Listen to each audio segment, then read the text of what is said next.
Olá! Hoje a gente vai mergulhar em um dos dias mais marcantes de toda a história, a Sexta-feira Santa. A ideia é desvendar juntos os acontecimentos e o significado profundo por trás da crucificação, mas de um jeito claro que todo mundo consiga acompanhar. E vamos começar com uma pergunta que, olha, é o centro de tudo. Como é que a cruz, um método brutal de execução pública romana, feita para humilhar e aterrorizar, se transformou no maior símbolo de fé e esperança que existe? Essa é a questão que vai guiar a nossa conversa. Certo, vamos situar a história. Para entender o que aconteceu, a gente precisa voltar no tempo.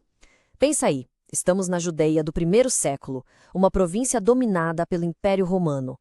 E não é um dia qualquer, é a época da Páscoa judaica, a Pessah. Jerusalém está lotada, e o clima é de tensão, uma mistura de fervor religioso com desejo de liberdade política. E aqui está o roteiro das 24 horas seguintes. O interessante é que no calendário judaico daquela época, o dia começava no pôr do sol. Então, o que a gente chama de quinta-feira à noite, para eles, já era o comecinho da sexta-feira. Isso quer dizer que tudo isso aí da ceia até a morte na cruz aconteceu dentro de um único e intensíssimo ciclo de 24 horas. Agora, vamos para a última ceia. É fundamental entender uma coisa. Aquilo não foi só um jantar de despedida. Foi um ato intencional de Jesus para estabelecer o que a teologia chama de uma nova aliança, um pacto totalmente novo entre Deus e a humanidade. E essa frase que a gente lê lá em Mateus 26 é a chave de tudo. Jesus pega os elementos da Páscoa judaica, o pão, o vinho, e dá para eles um significado completamente novo, radical. Ele se apresenta como o verdadeiro Cordeiro Pascal, cujo sacrifício seria o definitivo. Basicamente, ele está narrando o que estava prestes a acontecer com ele. Existe um termo teológico para isso: prolepsis. Parece complicado, mas a ideia é simples. Significa antecipar um evento futuro, trazendo a força dele para o presente. Naquela sala, Jesus estava antecipando de forma simbólica o sacrifício que aconteceria fisicamente na cruz horas depois. Ele conectou os dois momentos para sempre. Do jantar, o cenário muda para o jardim do Getsêmani. E aqui a gente vê a humanidade de Jesus de um jeito muito forte. Ele sente uma angústia profunda, um peso esmagador. Mas a vitória no jardim não é uma luta física, é espiritual. A oração dele, seja feita a tua vontade, que o Evangelho de Lucas registra, é a submissão final ao plano do sacrifício. Depois de ser preso, Jesus não passa por um, mas por dois julgamentos. E cada um representa um grande poder da época. O poder religioso judaico, representado pelo Sinédrio, e o poder político de Roma.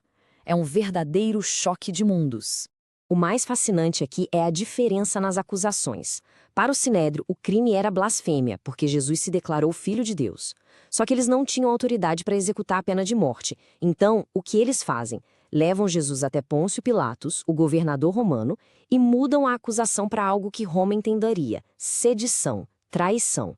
Acusaram Jesus de se dizer rei dos judeus, uma ameaça direta ao poder de César. E então chegamos a um dos momentos mais dramáticos de toda a história: a escolha da multidão. Pilatos oferece uma escolha entre Jesus e um prisioneiro chamado Barrabás. E a grande ironia é que o nome Barrabás pode ser traduzido como Filho do Pai. A libertação de Barrabás é a ilustração perfeita, acontecendo ali, ao vivo, do conceito de expiação substitutiva. Um culpado é solto, enquanto um inocente toma o seu lugar e recebe a sua punição.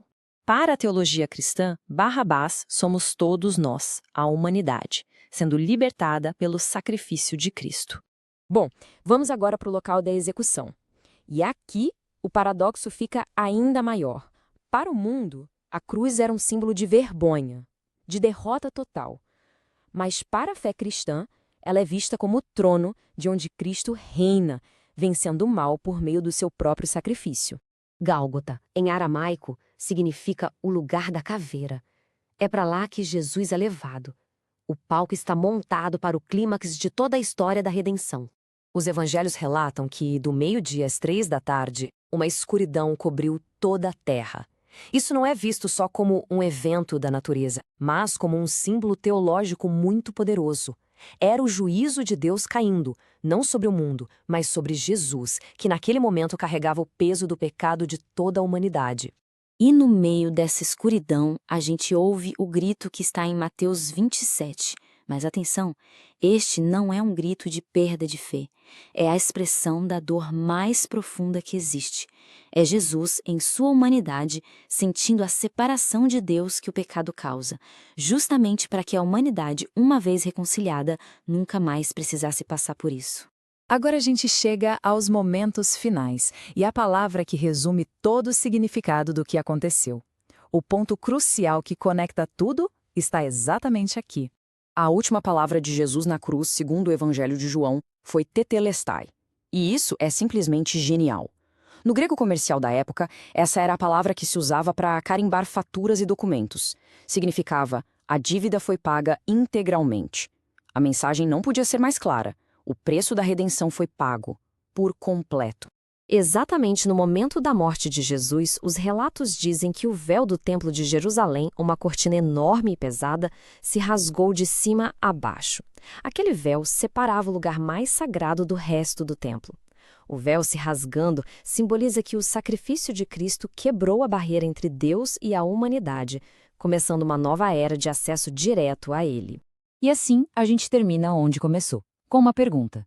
A Sexta-feira Santa é o fim trágico de uma história ou é o ponto de partida para algo completamente novo?